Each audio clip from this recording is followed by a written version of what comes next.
দেলোয়ার হোসেন সাঈদী জিন্দা কাফের। এবং যেসব জামাত ইসলামের ভাইদের আইকন এখন বনিয়ামিন, সেই সব ভাইদের জন্য একটু ভিডিও চলুন দেখে আসি। কারণ এই যে ভিডিওগুলো বনিয়ামিন করত, আর কোনো লোক বাংলাদেশের ইতিহাসে এইরকম নাম ধরে ধরিয়া এরকম কথা বলে না। চলুন শুনি।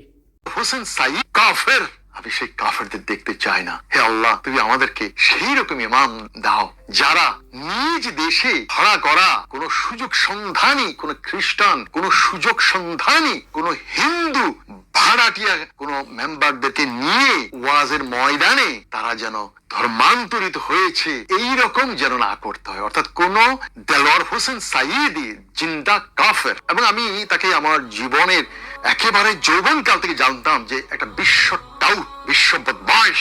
তার আজ পর্যন্ত ফাঁসিটা হয় নাই, তাকে এখনো জীবিত রাখা হয়েছে। আমি মাঝে মাঝে খুব আফসোস বোধ করি, হে আল্লাহ, তোর শয়তান খুব দ্রুত মরা উচিত না।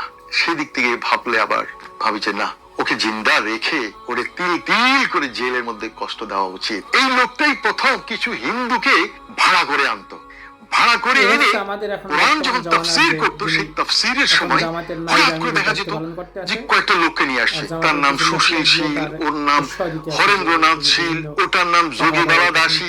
এগুলাকে এনে বলতে দেখা গেল আমার ওয়াজ শুনে তারা কিন্তু মুসলমান হয়ে গেছে। আসলে এদেরকে মঞ্চের মধ্যে এদেরকে উপস্থাপন করা হোক। কারণ সাইদি সাহেব যে লোকগুলো ধর্মান্তরিত করছে, যেগুলো তার হাতে মুসলমান হয়েছে, সেগুলো নিয়ে যে ভিতরগুলো পাওয়া যাচ্ছে, সে মুসলমানের সেগুলো আশা রাখতে হবে। ধন্যবাদ। এখনো যদি আমাদের বর্তমান যে যারা পীর মনে করে তাদের এদেরকে বিভিন্ন রকম উপঢৌকন টাকা পয়সা দিয়ে তাদেরকে ভাড়া করে আনা হতো, এনে নিজের ইসলামী যে ধর্ম প্রচার সেই জিনিসটা সে দেখাতো। এবং সেই ধারাবাহিকতায় তারিখ জানোয়ারের পরে আরো কিছু আছে বাংলাদেশে এখন যা দেখা যায়। কোথায় কোন জেলে ফেলে নিম্নবর্ণের হিন্দু এগুলাকে এরা অল্প টাকাতেই মজে যায়, এদেরকে নিয়ে আসে ভাড়াটিয়া, নিয়ে এসে থেকে ধর্মান্তরিত করে।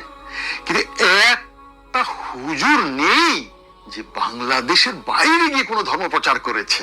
আপনারা নিশ্চয় জানেন 2018 সনের সম্ভবত জুলাই আগস্টের দিকে কোন একজন আমেরিকান মিশনারিজ সে কিন্তু আন্দামানের সেই বর্বর একটি দ্বীপে গিয়ে গত 100 বছরের ইতিহাসে ভারতীয় উপমহাদেশের একজন মুসলমান ধর্ম প্রচারক আপনারা খুঁজে বের করবেন, একজন শহীদ হয়েছে ইসলামের জন্য, শহীদ হয়েছে ধর্ম প্রচারের জন্য। তবে গরু খাওয়ার জন্য কেউ যদি শহীদ হয়ে যায় অথবা কাশ্মীরের আজাদের জন্য শহীদ হয়ে যায়, আমি সেগুলো বলছি না, সেগুলো ধর্ম প্রচার না, সেগুলো ইসলামের কাজ না।